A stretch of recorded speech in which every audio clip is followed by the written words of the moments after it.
On my 7th anniversary with Adrian, he didn't come home. His male secretary called, and I could hear Adrian's irritated, dismissive voice in the background. After 7 years, the novelty wears off for anyone. I'm sick of it, so I gave him his wish and got the hell out. But then he went crazy, kneeling in front of me and begging for forgiveness. Louis, don't leave me. I'm begging you. On our 7th anniversary, I sat staring at the gift I'd bought for Adrian. It was a limited edition designer tie. Solid colored, the same classic style Adrian had worn since high school. Back at our high school graduation, a cocky-looking Adrian had leaned in close to me. My tie's loose. He was too close for comfort. We weren't together yet, so I instinctively took a step back. But he grabbed my hand. Class president, from now on, will you be the one to tie my tie for me? His eyes were fiery and sincere, burning with all the heat of summer. And he lived up to it.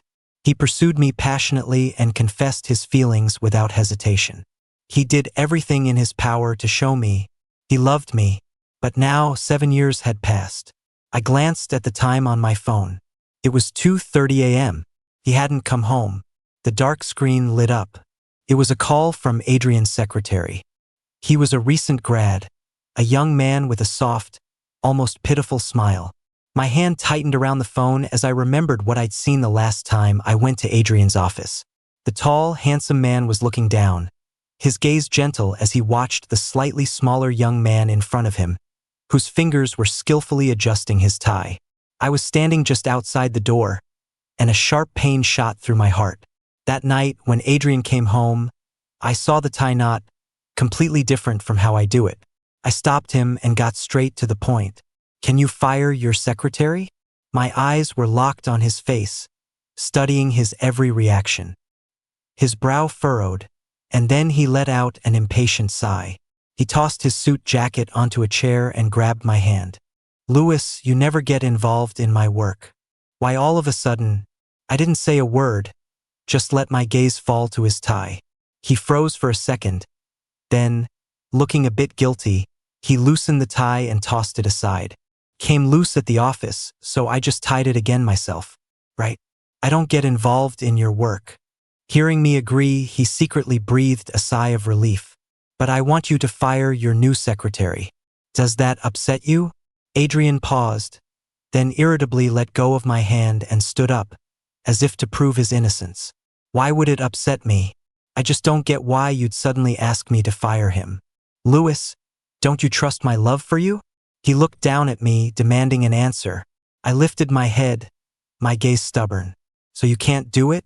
We stared at each other for a long moment before he sat down beside me, frustrated, and said loudly, "Fine, I'll fire him tomorrow. Are you happy now?" I wasn't. My expression must have given me away, because he leaned in to kiss me. My body started to respond out of habit. But then the image of that young man's blushing face flashed in my mind. Had Adrian kissed him like this, too?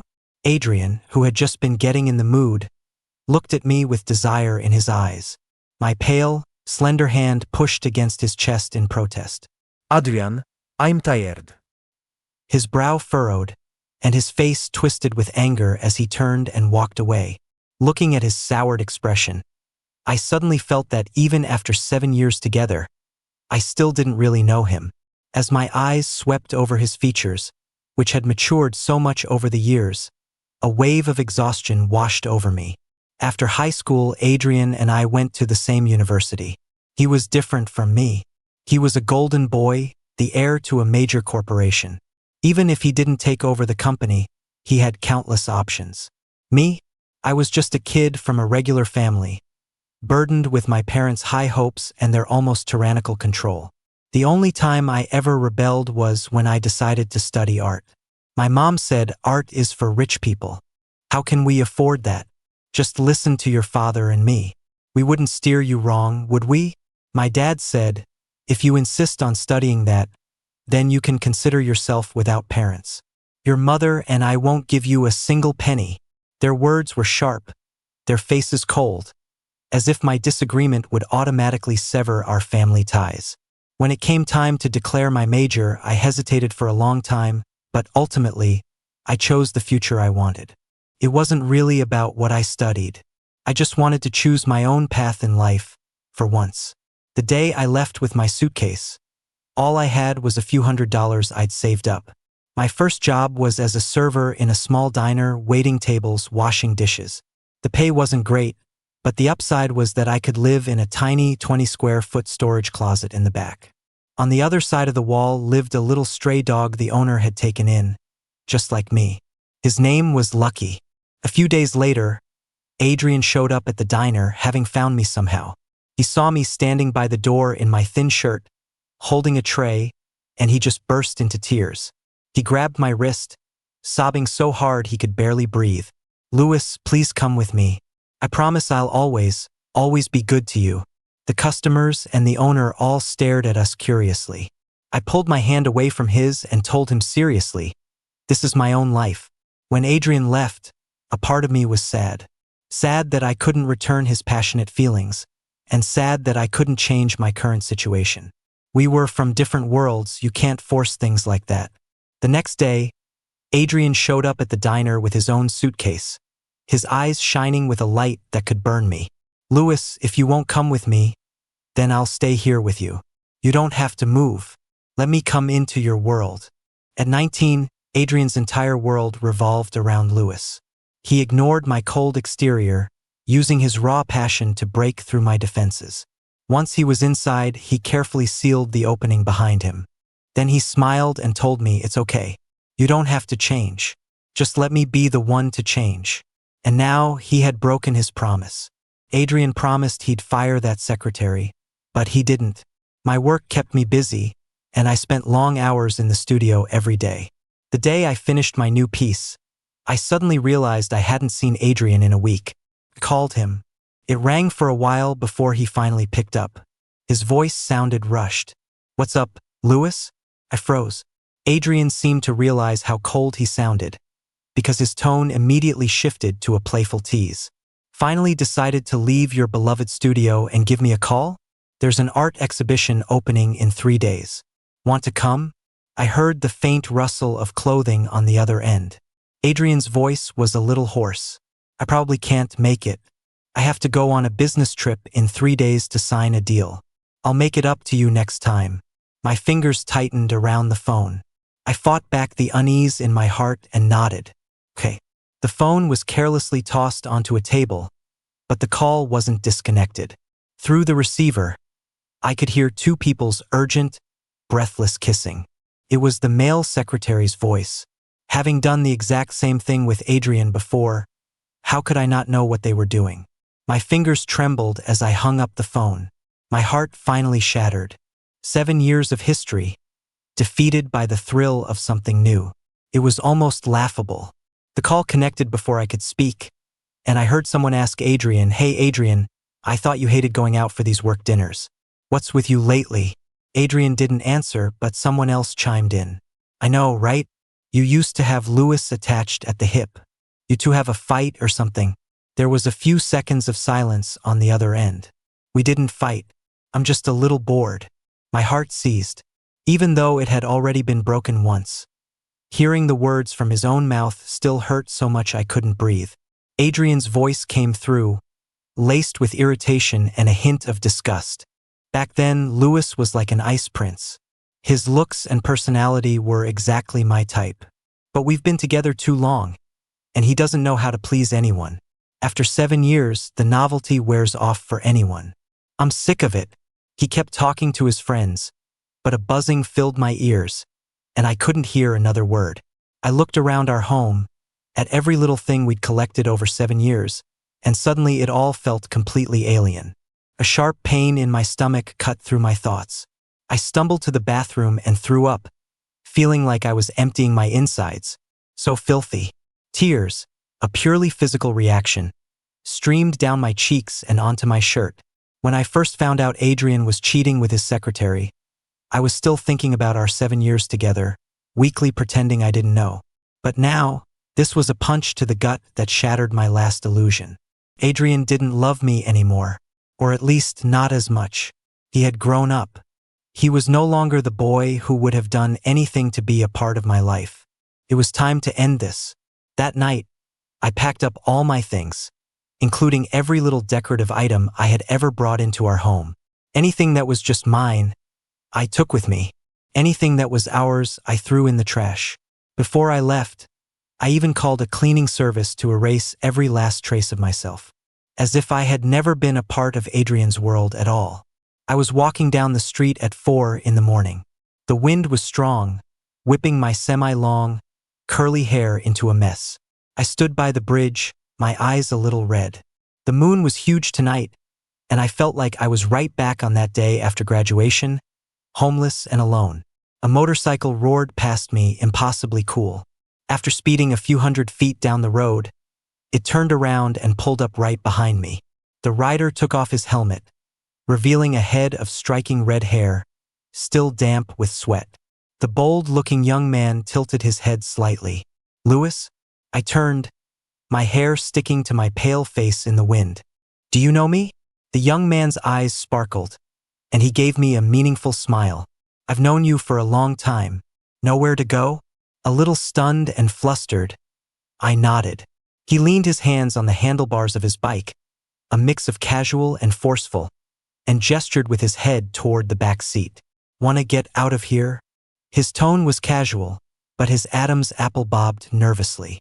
I was taken aback, thinking he was joking.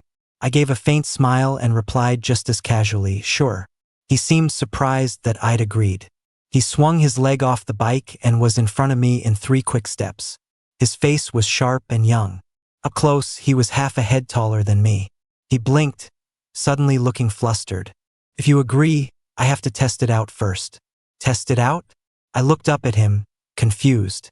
He backed me against the railing, then leaned down and bit my lip.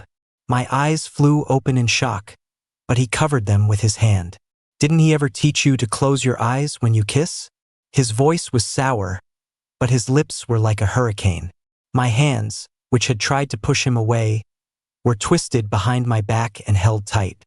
When he finally let go, he was blushing from his ears all the way down to his neck. It wasn't until he pulled me onto the back of his motorcycle, put a helmet on my head, and had me wrap my arms around his waist that it all started to sink in.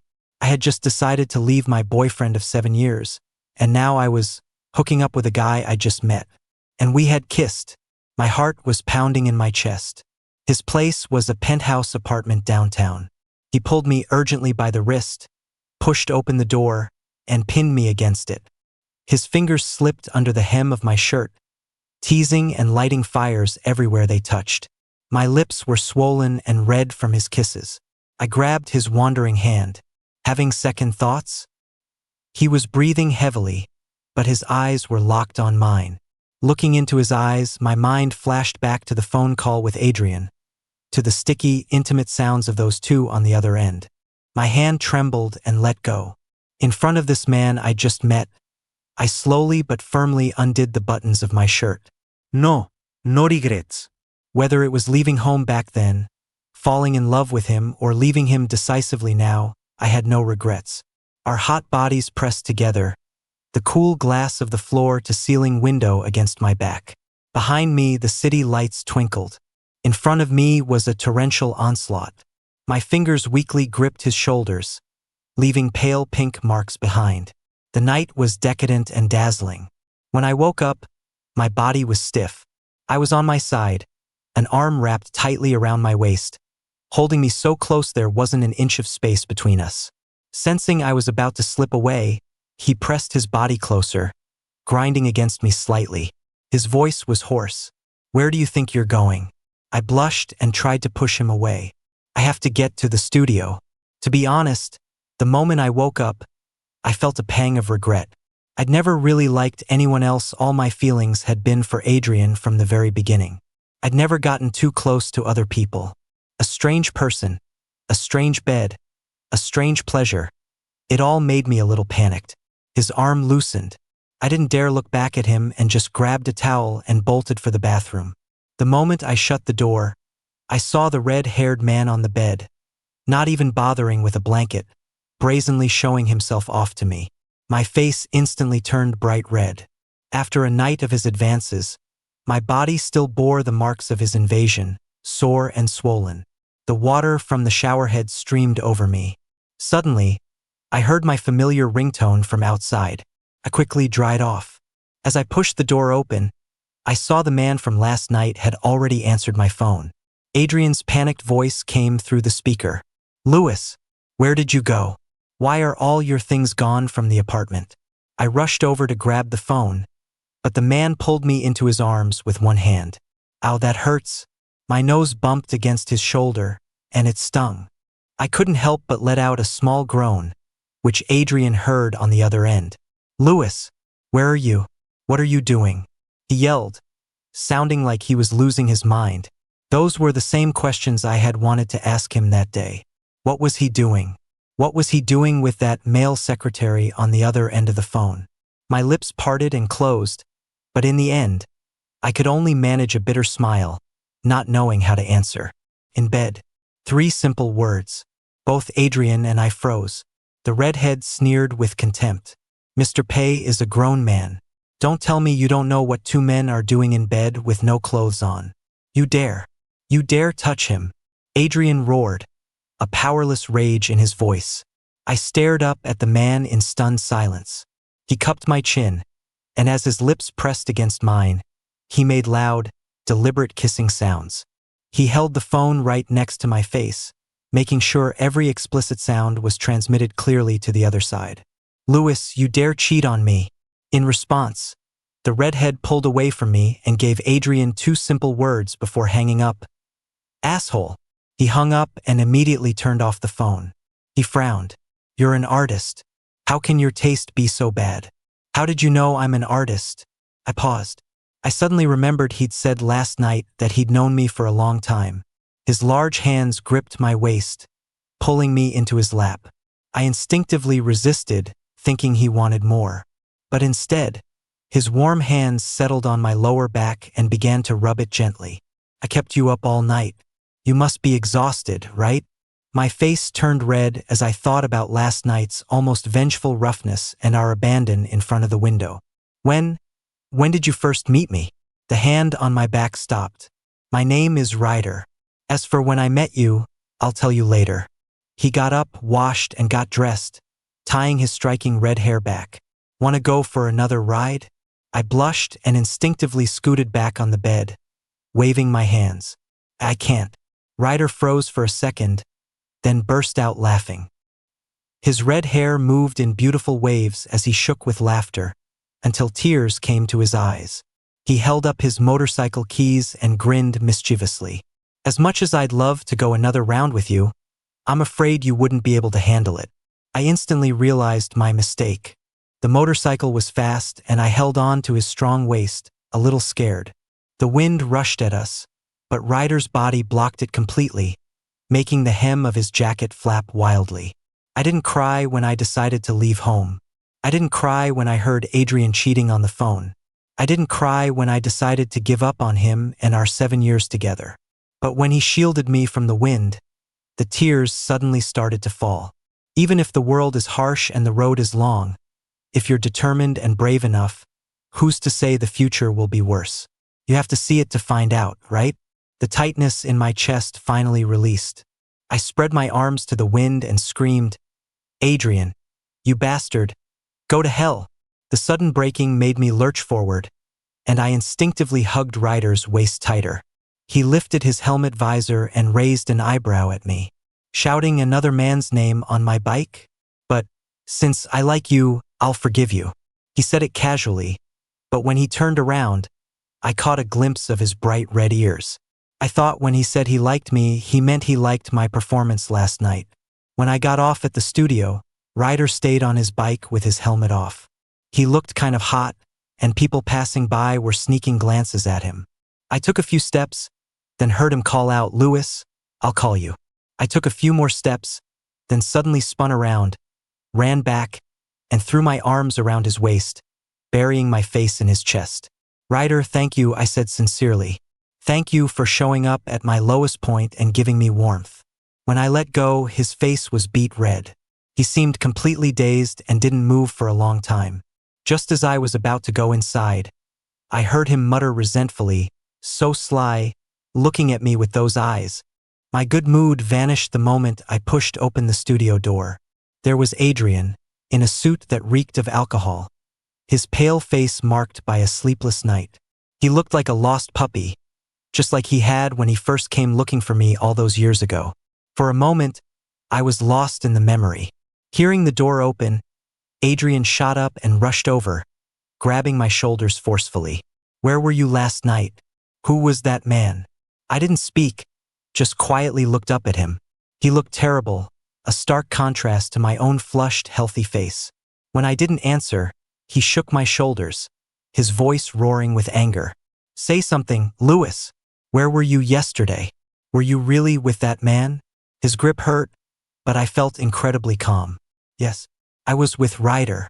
Adrian's hands froze. His whole body went rigid, and his eyes instantly turned bloodshot. How could you? Why couldn't I?" He said he loved my performance last night, said I was irresistible. We went at it from the doorway to the window and finally to the bed.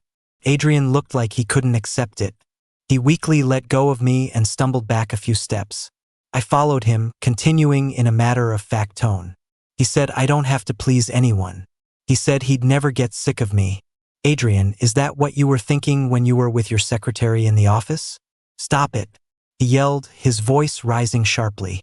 His voice trembled, like a deeply devoted man who had been grievously wounded. You knew everything?" I stared right into his eyes, at the cowardice he refused to face. "Yes, everything. From you not coming home, to you hooking up with your secretary, and even what you said to your friends last night. I heard every single word." Adrian reached for me, but I sidestepped his hand. "You think I cheated and you're angry, but you know what? I think you're disgusting.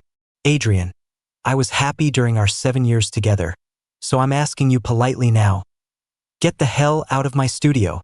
Impossible. Adrian screamed, looking manic. "We were together for 7 years. You're breaking up with me over one little mistake? Even if I did cheat, didn't you? If anyone's at fault, it's both of us. I'm not breaking up. I will never break up with you." I looked at Adrian calmly and suddenly thought Ryder was right. How could I have been so blinded by a little warmth back then? "Adrian, let's just make this a clean break." I turned to open the door and kick him out, but he grabbed me from behind. I struggled, but I couldn't break free. The next second, the door was pushed open from the outside. Someone gently pulled my hand, and I stumbled right into Ryder's arms. The moment I was steady, Ryder's fist slammed into Adrian's face. The tie holding his hair back snapped, and his red hair flew loose, dancing like flames in the air as he threw punch after punch. "Ryder." I grabbed his hand, my eyes cold as I looked at Adrian, who was too beaten to fight back. "Just go. We were dating, not getting a divorce. We don't need both signatures to end this. Don't ever show your face in front of me again. The sight of you makes me sick." Adrian, disheveled and red-eyed, left the studio. I pulled a still fuming Ryder over to a chair in the lounge area to treat his knuckles. As I dabbed ointment on his joints, his untied hair kept blowing in his face. He swatted at it impatiently, like a kid. "Why did you come back?" I knelt by his knees and looked up at him. He frowned, his voice muffled but honest. "You turned me on. I came back because I wanted to kiss you senseless." I blushed and coughed, feeling awkward. "You were listening for a while?" Yeah. A strand of red hair blew across his face again. Watching him battle his own hair was kind of funny. I stood up, grabbed a pencil and used it to pin his hair back. He sat still for me. After I was done, he suddenly wrapped his arms around my waist and pulled me into his lap. Our bodies were pressed together. He rested his chin on my shoulder, his arms locked firmly around my waist. "Louis, I wish I'd met you before he did." I paused, then smiled. "You might have just become the next Adrian." Ryder instantly gritted his teeth, his voice angry but firm. "I'm not him. Even if I fell out of love, I would never say such cruel things to someone I once loved. Saying he's sick of you, or that you don't know how to please anyone, that's all bullshit. It's because he's a piece of trash who doesn't want to take the blame, so he pushes it all onto you." He turned me to face him, Ryder's eyes seemed to hold a flame that could set a person on fire with just a glance. You did nothing wrong. He's the one who's wrong. Lewis, stop loving him. My brush moved across the canvas, but something was always missing. I sighed and put the brush down. I'd been thinking about breaking up with Adrian for a long time. That phone call just solidified my decision. The days after we split were surprisingly not as hard as I'd imagined. Instead, Ryder's earnest face kept flashing through my mind. Lewis, stop loving him. My head ached a little. Ryder's attitude toward me felt overly serious. Ryder was great, but I had just ended a 7-year relationship. The thought of jumping right into a new one was overwhelming. I'll just think about it more. I gathered myself and continued preparing for my weekend art show. The last one was someone else's, but this one was my own solo exhibition, so it was incredibly important to me. On the day of the show, after greeting my university professor, a few classmates, and some well-known artists I knew, I turned and saw Adrian at the entrance with his male secretary. I frowned, feeling a little nauseous. What? Did that man of yours, the one who'll never get sick of you, not even bother to come to your exhibition? The jealousy in Adrian's eyes was unmistakable. I paused for a second, then suddenly flashed a brilliant smile at someone behind him. Welcome to my exhibition. Adrian froze. Seeing my open arms, he ignored the pale face of his secretary behind him and started to reach for me, his arms trembling. The next moment, Ryder pushed him aside from behind. Adrian stumbled, looking back at us in disbelief. Ryder pulled me into his arms and then gave Adrian a smirk that didn't reach his eyes. Some people have no shame. Is he yours? Keep your hands to yourself. As we turned to leave, Adrian tried to grab me again. Ryder seized his wrist, squeezing hard. His voice was menacing. I'm warning you, this is Lewis's first solo exhibition. Don't you dare cause a scene, or else your whole family can just go bankrupt. Ryder let him go. Adrian looked at me, dazed. Your solo exhibition? His eyes darted around, searching for something, and finally landed on a painting in the very center of the gallery. My heart trembled slightly. I vaguely remembered, back when we first got together, how my normally reserved self was pestered by Adrian. When my Lewis becomes a famous artist, who's going to be in the first painting of your first solo show? I knew what he was getting at, but I wanted to tease him.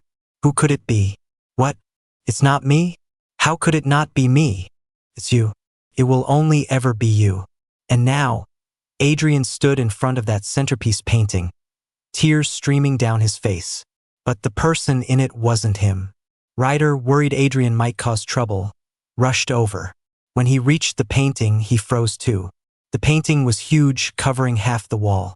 The background was a dark, gloomy night without a single ray of light, reflecting the artist's bleak, self-imposed isolation at the time. A black night, a black bridge, a black motorcycle. Even the clothes were painted in shades of gray. The only spot of color in the entire painting was the young man on the motorcycle. He was smiling with wild abandon, his red hair flying in the wind, like a fierce flame lighting up the night sky. He was the only light that night and the only light in the painting. Ryder turned to me stiffly, his lips trembling, unable to form words. I, who had just been thinking we shouldn't move too fast, sighed, took a step forward, and gently hooked his pinky with mine. I know it's a little fast, but maybe you're willing to accept this confession of mine. His answer was a searing embrace and a passionate kiss. The other visitors seemed to have realized that Ryder was the man in the painting. A round of enthusiastic applause broke out as everyone congratulated us.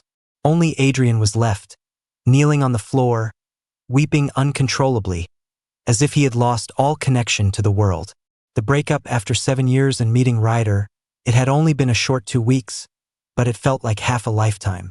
I knew so little about him, yet I was drawn to him in such a short time. He was different from Adrian. Adrian loved my aloof, cool demeanor. He was willing to get close to me, melt me with his passion, and then build a fortress around me, hoping I would stay just the way he first loved me. But when I didn't change, he called me inflexible, said I didn't know how to please him. But Ryder, he was like a wildfire. He burned so hot that when he got close, Everything around you started to burn too. Passionate, sincere, and aggressive, he was both dangerous and captivating. My brush flew across the canvas. Just thinking about Ryder seemed to set my work on fire, every second of inspiration intoxicating. Knock, knock. You promised me your time today. Ryder stood at the door, his eyes drooping. Even though I was the one breaking my promise, he never stormed in and snatched my brush away like Adrian would have. He just stood at the door, looking at you with a wounded expression, until you just couldn't ignore him anymore. Sorry, but I'm feeling especially inspired today. I tilted my head, begging for forgiveness. Ryder sighed and came over, nuzzling his head into my neck. You said the same thing when I came over yesterday. At his accusation, I smiled. I can't help it. Every day I know you, I'm filled with inspiration. Ryder's eyes lit up. His lips started to move restlessly against the side of my neck, his voice muffled and suggestive. You're too good at seducing me. I feel like I'm the one who's losing my mind over you every day. When did I ever seduce you? I tried to pull back, ticklish, but he grabbed my waist. You're always seducing me. I feel like a dog in heat right now, always wanting to pin you to the bed. Seeing that my studio was about to turn into a battlefield, I quickly grabbed Ryder's arm. Didn't you say you were going to show me a surprise today? He had nibbled my neck until it was red. He reluctantly got up and showed me his crotch. See? I wasn't lying. I'm super ready. I blushed and muttered, I'm going to wash my hands. I ran into the washroom, leaving Ryder standing there with a pout on his face. Ryder took me to a villa in the suburbs. The property was enclosed by a black fence covered in crimson roses. The stark contrast of black and red was like a beautiful painting. Ryder tilted his chin up, his voice laced with a hint of pride. Doesn't it look like your first painting for the competition? I turned to look at him. He had taken his helmet off, and the love in his eyes was like endless waves. My first competition was in my second semester of freshman year. Back then, I refused to be supported by Adrian, and my parents wouldn't help me with art school. My life was a cycle of part-time jobs and painting. I never considered it my darkest time. On the contrary, I felt it was when my spirit was most alive. The material hardship and the love Adrian gave me were a contradiction, yet they fused into one. When I handed the painting, burning, to my professor, his eyes lit up with appreciation. The brushwork is still a bit raw, but the emotion is powerful and full of spirit. It'll definitely place. That painting won second place. Even though it wasn't first, I was still very satisfied. It was a secret diary of my life, a record of my most important beginning. We rode the motorcycle into the courtyard, which was filled with red roses. In one corner stood a swing chair, surrounded by thorny rose bushes. That was my second competition piece, Protection, created after my parents came to the university and caused a huge scene. Then came my fourth and fifth pieces. Every single work I had ever submitted to a competition could be found in different corners of the villa. I fought back tears, trying to stay calm as I turned to Ryder. What about the third piece? Why is it missing? The third painting was of Lucky, my neighbor on the other side of the wall at the small diner where I worked after leaving home. I had to live in the dorms for college, so I couldn't keep him. I could only visit him whenever I had time. Until one day, I went to the diner and Lucky was gone. The owner said a young man had been visiting Lucky every day and loved him so much that he bought him. At that thought, I froze and looked at Ryder in disbelief. He reached out and stroked my head, then put his fingers to his lips and whistled. A pitter-patter of footsteps echoed through the yard, and a yellow and white mutt came trotting out. It paused when it saw me, then came closer and sniffed my hand. Then it started whining and rubbing furiously against my leg. Ryder wrapped his arms around me from behind. Do you like the surprise? My eyes were red as I nodded, stroking Lucky's head. I love it. I really love it. Ryder held me, his voice soft. Aren't you going to ask me anything? Whatever you ask today, I'll answer. Then who are you, really? How could you know my life so well, when I had never even seen you? We've met before. My confused expression was my only reply. One night in my sophomore year of high school, I was walking home from the art studio and saw a group of kids cornering a smaller student in an alley. Seeing the student get knocked to the ground, I immediately turned around, went into a nearby convenience store, and called the police. A few minutes later, I stood by the store entrance and watched the police take the bullies away. Just before I left, I saw an officer point in my direction while talking to the bruised and beaten kid. From that day on, my eyes were always drawn to you. I was the one who found you first, but that bastard Adrian beat me to it. You were in the same class. Me? You didn't even know my name. When I heard you fought with your family and left home to work, I took a bunch of money to find you. But when I got there, I saw Adrian holding your hand, and you weren't pulling away. Ryder's eyes were wet, like a puppy caught in the rain. I had no right to show up. Even if I had, you would have just seen me as a stranger or a creep. I felt like a creep too. Loving someone for 7 years, trying so hard to be near him, trying to make some kind of connection, only to watch him fall in love with someone else. His fingers slowly intertwined with mine. Louis, I'm actually a really bad person. So bad that when I found out Adrian might be seeing someone else, I was actually happy. Happy that, after waiting 7 years, I finally had a chance. But I was also afraid you'd be heartbroken. Felt like my heart was torn in two. When I heard you'd left, I rode all over the city looking for you. Do you know how scared I was when I saw you on that bridge? I was terrified you were going to jump. Tears streamed down Ryder's face. He buried his head in my arms, sobbing. I know you can't fall for me that quickly, but I was still so happy when I saw the painting. 7 years. I finally made it into your life. We're finally connected. I'm no longer just a stranger you'd walk past without a second glance. I stroked his soft, red hair and placed a kiss on his forehead. Why did you dye your hair red? He looked up, his eyes filled with a love so open it tugged at my heartstrings. I wanted you to be able to spot me in a crowd. My heart lurched. I wrapped my arms around Ryder's neck. Ryder, do you want to put a period at the end of those 7 years? His eyes trembled. He then picked me up, settled me onto the swing, and kissed me fiercely. His strong hand held the back of my head, and our soft moans mingled with the creaking of the swing. Hidden deep within the flowers, the swing rocked from morning into the afternoon.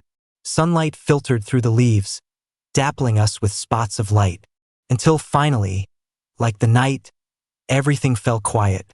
The next time I saw Adrian was when I accompanied Ryder to a gala his father was hosting. The room was filled with successful business owners. When Ryder and I walked in side by side, my eyes immediately found Adrian, standing with his friends. He had lost a lot of weight. The suit on his once impressive frame now hung loosely. Ryder clicked his tongue in annoyance, then covered my eyes with his hand and whispered a warning in my ear. Keep looking at him and I'll wear you out in bed tonight. I chuckled softly and brushed my fingers against his palm. Is that a promise? He tensed up, and a blush crept up his face to the tips of his ears. He grabbed my wrist and started pulling me toward the stairs. Luckily, we were only halfway up when his dad sent someone to call him over to greet some guests, saving me from what was to come. Just as I breathed a sigh of relief, I heard footsteps behind me. Louis. I turned around. It was Adrian, of course. Mr. Pei. Can I help you? His expression was bitter. Took him a long moment to speak. Do we have to be so formal with each other? I was blunt. Sorry, but I have a new boyfriend. He's younger and a little insecure, so I try to be considerate. He froze. You two are together already? I thought you would have understood that at the art show. He was the one who got bored, who got tired, who fell out of love. Why was he acting like the heartbroken victim now? I frowned, feeling disgusted. His eyes welled up with tears, his chin trembling. Is there really no chance for us? Just as I was about to answer, an arm tightened around my waist. Ryder, like a protective lion cub, pulled me close, his eyes wary. There was never a chance. From the first day you wronged Louis, it was over between you. His boyfriend is me now. As for you, you're just a worthless bastard who doesn't deserve to be loved. Ryder pulled me away and dragged me into the restroom. He even remembered to put the out-of-order sign on the door. Ryder. He frowned and gave a cold humph. My boyfriend was angry again. You were so hot just now. His eyes lit up for a second before he turned his head away, pretending not to care, but his beet red ears gave him away. Ryder, Ari, boyfriend. I called his name, but he just kept his face turned away, his ears burning. Hey hubby. The word had barely left my lips before he spun around and pinned me against the stall door. His hands slipped under my shirt, roaming my waist. His lips traveled along my ear, his hot breath ghosting over my skin. His clear voice, now husky, repeated my name over and over again, full of devotion and focus. The bathroom door rattled in the otherwise empty room, a dull, rhythmic thud. It wasn't until the party was almost over that a very satisfied Ryder, his hand marked with my teeth, helped to wobbly me back home.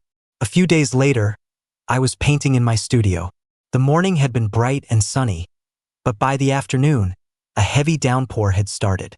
I stood at the window looking out, worried that Ryder would get soaked riding his motorcycle to pick me up. Just then, my eyes met Adrian's. He was downstairs, holding a bouquet of flowers, completely drenched. He must have been standing in the rain for a long time. His clothes were soaked through, and his face was pale as he looked up at me. When he saw that I'd noticed him, a flicker of joy crossed his face. I pushed open the window on the second floor. A damp, cold wind blew raindrops onto my skin. I looked at the roses in his hand, my favorite, and leaned on the windowsill. Adrian, you chose this path. Why are you putting on this devoted act now? Don't you find it disgusting? His face went white, and he swayed, barely able to stand. Then, right in front of me, his legs gave out and he knelt on the ground. His voice was hoarse, and it was impossible to tell if the water on his face was rain or tears. I know I was wrong. Please, Louis, don't leave me. I'm begging you. The red roses fell from his hands, scattering and breaking on the wet ground. He knelt there, sobbing uncontrollably. In that moment, he looked just like the Adrian I first knew, but I still shook my head. You know me so well. You must have known I would never forgive you after you cheated, but you did it anyway. Adrian, you're not the only one for me. Seeing me about to close the window, he scrambled to his feet and yelled, Then how do you know Ryder won't be the next me? I paused.